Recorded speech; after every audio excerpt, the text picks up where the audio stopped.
қыздар, мен в общем, ең қызып атқан кезде бітіп қапты ғой, мен байқамаппын, в общем, 1 сағаттың өткенін. Енді мен вообще витаминдер туралы айтпай кетіппін ғой. Бір нәрсе айтайын да, қыздар. Мен бұл тақырыпта ең жиі жаңағындай кездесетін себептер бар ғой, соларға тоқталып өттім да. Бірақ кейбіреулерінде басқаша болуы мүмкін. Сол үшін қараңыздар, осыны түсініп болғаннан кейін, примерно суть түсініңіздер ғой, соны түсініп болғаннан кейін маған жазыңыздар да, неге жіберіңіздер, то есть WhatsApp-қа сіздің проблемаларыңыз қандай именно, білесіздер ма, или білмесеңіздер не істейтінді білмейсіздер ма, болмаса анамнезеріңіз қандай, соны жазыңыздар маған да. Бірақ мен сіздерге ақыл кеңес беру үшін мен сіздің анамнезіңізді сұрауым керек. Қараңыз, жасыңыз қаншада, соған жауап беріңіздер. Бірінші, жасыңыз қаншада, потом жасыңыз қаншада, одан кейін тұрмысқа шыққаныңызға қанша уақыт болды, одан кейін комментарийді өшіріп тастайыншы қазір. Тұрмысқа шыққаныңызға қанша уақыт болды, қанша бала шағаңыз бар, етекір цикліңіз нормада келеді ма, қанша күн сайын келеді, сонымен қатар последний раз етекір цикліңіз қашан болды, сонымен қатар анамнезіңізде замершая беременность немесе выкидыш болды ма, сол туралы маған жаза кетесіздер, хорошо? Содан кейін барып мен сіздерге түсіндіре аламын. Енді витаминдерге тоқтала кетейін. Мен қыз келіншектерге вообще комплексный витамин вообще не рекомендую. Көп жағдайда да. Почему? Мен алдында да, мені негізі көріп жүрген қыздар білет, комплексный витаминдердің құрамында көбінесе фирмалар бүткіл витаминдер не істейді да, салып жібереді да бәрін. Оның сіңетіні бар, бірге сіңбейтіні бар. Мысалы, бір витамин бірге жүрсе сіңбеуі мүмкін, ол бесполезно болады да ішкен. Мысалы, көп қазір элевит деген раскрученный рекламасы бар витаминдер көп. Мен онша көп рекомендовать ете бермеймін, бірақ енді амал жоқ. Если ауылдарда, мысалы, ауылдық жерлерде витамин көп болмайды ғой, сонда витаминдер көп келеді, мысалы, раскрученныйлар ғана. Ал сол кезде амал жоқ ішеді енді да. Бірақ көбінесе мен жеке-жеке беруге тырысам. Самый керекті нәрсе ол фолиевая кислота. Фолиевая кислотаны күнде қақсай берем, қайталап та айта берем. Ол самый важный препарат. Өйткені жаңағы әсіресе анамнезінде выкидыш болғандарға, замершая болғандарға, сонымен қатар жаңағы дефект, нервный трубки болған қыз келіншектер болады. Медициналық показания бойынша үзген қыздар бар. Осы неде тоже жаңағы балада увеличение ТВП деп немесе нелер мешать етіп кетті ғой, әркім жазып. В общем, сондай қыздарға обязательно керек фолиевая кислота. Не үшін фолиевая кислотаны ертерек ішіңіздер деп айтам, өйткені баланың миы, потому что адамға керек ең бірінші ми ғой. Баланың мысалы гидроцефалия дейді, сондай болатын болса, бала не жизнеспособный. То есть бала не жизнеспособный болса, ол өзі ранний срокта замирать етіп қалады. Замирать етіп деген жаңағы жүрегі соқпай қалады. Значит, ол өмір сүруге оның қабілеті жоқ. Ол сұрыпталады, организм оны сөйтеді да. Значит, порог болды у ребенка. Ол мен уже өмір сүруге қабілетті емеспін дейді да, баланың жүрегі соқпай қала салады. Құдай өзі сөйтіп жаратқан да. Значит, сіздер не істейсіздер? Баланың миы уже 7 аптаға дейін формироваться етіп қалады. Нервный трубканың бастапқы нәрсесі пайда болады да, жүйке жүйесінің. Сол үшін фолиевая кислотаны міндетті түрде сол кезде ішесіздер. Қараңыздар, если сіз пока просто планируете, 400 микрограмм түрлері болады, немесе 800 деген түрі болады. Мысалы, мынау желтый, мынау 400 деймін, фиолетовый. И потом 800 микрограмм, немесе 1 миллиграмм. Көбінесе аптекаларда қазір 1 миллиграммды көп сатады екен. Соны пока күніне 1 реттен іше бересіздер. Если вдруг жүкті болып қалдыңыз ба, уже онда дозасын сәл көбейтесіз. Күніне, мысалы, 1 миллиграммдықтан күніне 1 рет ішіп жүрсіздер ғой. Енді 1 миллиграммдықтан күніне 3 реттен ішесіздер. Максимум 12 аптаға дейін ішесіздер. Бірақ дальше уже по желанию аз количествода іше берсеңіздер болады. Жүктілік бойына да, оның ешқандай зияны жоқ. Бірақ максимальное количество ол жүктілікті жоспарлап жүрген кезде және жүктіліктің 12-ші аптасына дейін. Өте эффективный кезден осы. Потому что көптеген қыз келіншектер именно этот моментті пропускать етеді. Жүкті болғаннан кейін 12 аптасы асып кеткеннен кейін ішеді, болмаса 36 аптасында, 30 аптасында ішеді. Ну, полезность бар, но самый полезный кезі баяғыда өтіп кетті оның. 12 аптаға дейін, максимум 12 аптаға дейін, минимум 7 аптаға дейін. түсініңіздер ғой. И түрлері өте көп. Комплексный витаминдерді, мысалы мен айттым алдыңғыларда, кальций мен темір препараттар, қан көбейтетін препараттар мүлдем сіңбейді, арасы хотя бы 10 сағат болу керек та. Ал мысалы көптеген препараттардың құрамында и кальций бар, и неде бар, қан көбейтетін дәрілер де бар, значит олар сіңбейді, қыздар. Жаңа айттым ғой, дефект нервный трубкидің алдын алатын, әсіресе сосын айтатыным, үлкен кісілер, жасы 35 жастан 30 жастан асқан қыз келіншектерге де өте жақсы. Зәмірші болғандардың барлығына да ең бірінші керек витамин осы фолиевая кислота. Сосын ең керекті фолиевая кислота, плюс мынау фолиевая кислота бар нелер, тағамдар. Жұмыртқаның құрамында, огурцы, в общем, гороховый заттар, жаңағы тағамдардың құрамында бар. Негізі желательно, бірақ таблетка түрінде ішкендеріңіз жақсы, потому что сіздер все равно тамақпен оны восполнить ете алмайсыздар никак. Витамин Д. Витамин Д тоже обязательно керек. Мен ана жерде жазып қойдым. Ол балықтың бауырында, лосось, сельд, жұмыртқаның сарысында, сары майда болады. Бірақ біз толық бізге керекті витамин Д-ны біз никак ала алмаймыз тағамнан. Күн сәулесінен алуымыз мүмкін. Күн сәулесінен аламыз тоже. Негізі источник күн сәулесі ғой. Бірақ күн сәулесіне біз көп шықпаймыз да. Сондықтан белгілі бір қажетті мөлшерді біз ала алмаймыз. Сондықтан витамин Д-ны обязательно ішу керек.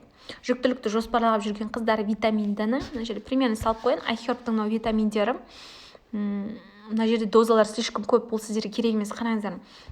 Если жаңағыдай сүйектеріңіз ауырып, аяқ қолдарыңыз сырқырап жүретін болса, витамин Д-ға тапсырып көрсеңіздер болады. Қан 17 оксипрогестерон деген бар, 17 дигидропрогестерон деген, в общем. Соған тапсырасыздар, нормасы 30-дан аз болатын болса, онда уже дозасы көп витамин Д ішулеріңіз керек. Ал егер сізде тексермеймін, жоқ қымбат, ол тапсырмаймын, просто өзім ішемін десең, для профилактики, онда максимум 1000-2000 единица деген тұрып алады. Қараңыз, мына жерде ИУ деп тұрған, ол 5000 единица, здесь 10.000, бұлар слишком көп. Бұл профилактикалық дозаға жатпайды да, профилактикалық дозалық түрлерде бар. Бұның 2000 единица или 1000. 1000-дық болса күнне 2 реттен ішіңіз, 2000-дық единица болса күнне 1 реттен ішіңіз.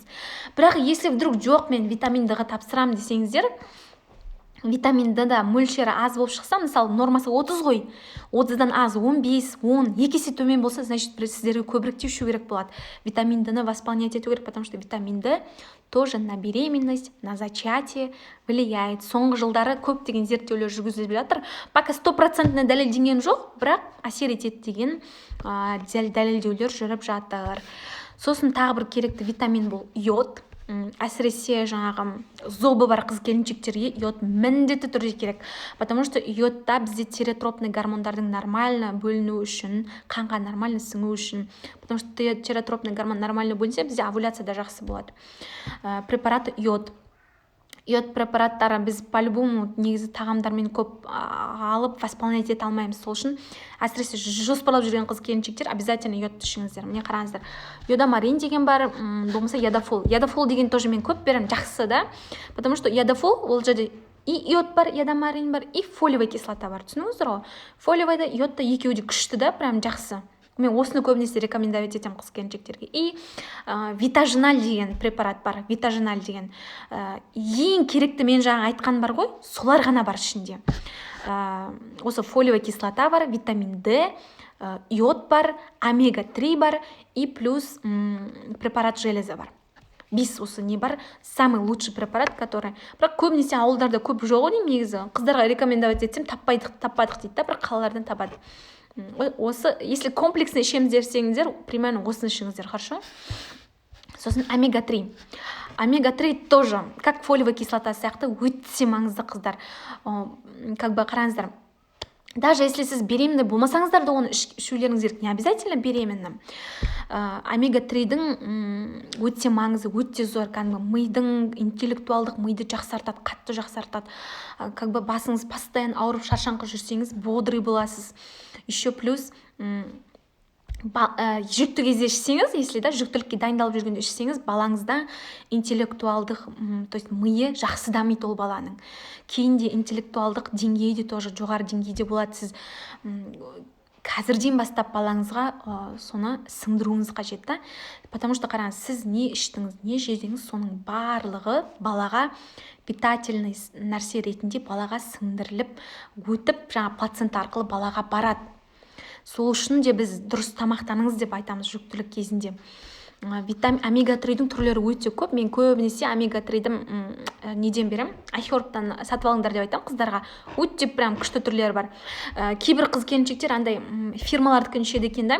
Бірақ ол фирмалардікі мен маған составтарын көріп берші деп маған бір қыздар берген, көрсем, там только рыбий жир ғана бар екен. А это не омега-3, потому что омега-3 болу үшін нағыз омега-3-дің құрамында мынандай тұр, қараңыздар. Міне көріп тұрсыздар ма, DHA деп тұр. Сосын мына жерде анық көрілмей қалған EPA деген болу керек. Мына жерде жаздым екен. Міне көрдіңіз ба? Астына жазып қойдым.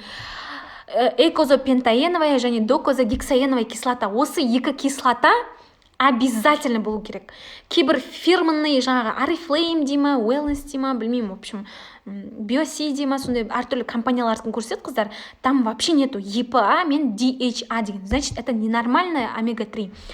Ішінде құрамы тек рыбий жир ғана тұрады екен да оларда. Қыздар шатастырады, рыбий жир, омега-3 екі одно и то же деп. Нет, рыбий жир это омега-3-дің құрамына кіретін нәрсе да. Это жир. Плюс қышқылдар бар, EPA, DHA деген. 180-120 миллиграммнан болу керек. EPA, DHA. Осыған қараңыздар қыздар, омега-3 таңдаған кезде міндетті түрде осы болуы керек. Түсініңіздер ғой? Күніне бір таблеткадан ішсеңіздер жетеді. Если прям Айхербтың магазиндерін таппасаңыздар, Айхербтың витаминдерін сататын магазиндер өте көп интернетте негізі. Таппасаңыздар, аптекада Alvagene деген бар. Ол да тоже омега-3, мен көрдім, жақсы препарат. Құрамда EPA да бар, DHA да бар. Түсініңіздер ғой қыздар? Витаминдер жайлы осы, потому что мен сіздерге жүктілікке дайындалып жүрген қыздарға ең керекті витаминдерді айттым да. И енді не қалып кетті тағы да. Енді қыздар жеке-жеке сұрақтар бойынша, жеке-жеке жаңағы диагноздарыңызға қатысты нәрселерді мен сіздерге лучше бөлек андай не түрінде жіберейін, видео ретінде, хорошо? Сосын соның бәрін прям оқып болғаннан кейін барып маған сұрақтарыңызды қойыңыздар. Мен 2 апта бойына қолым босаған уақытта қыздар қараңыздар. Потому что мен карантин болса да мен жұмыстамын пока что да. Көбінесе кешке қарта қолым босайды, тем более қазір еще ораза кезі болып жатыр. В общем, кішкене шашаңқылау болуы мүмкін, но постараюсь сіздерге көмектесуге, хорошо? Тем более қазір жақсы ай, ал Құдайдан тілеңіздер қыздар. Мен сіздер үшін де тоже тілеп отырамын. В общем, қыздар, сол. Сіздерге рахмет қатысқандарыңызға.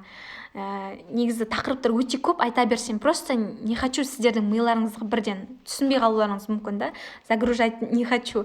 В общем, отдельный сұрақтарды маған жеке өзіме қойыңыздар. Постараюсь сіздермен жұмыс жасауға, хорошо, 2 апта бойына. Ладно, давайте қыздар, потом маған сұрақтарыңызды қоясыздар, хорошо?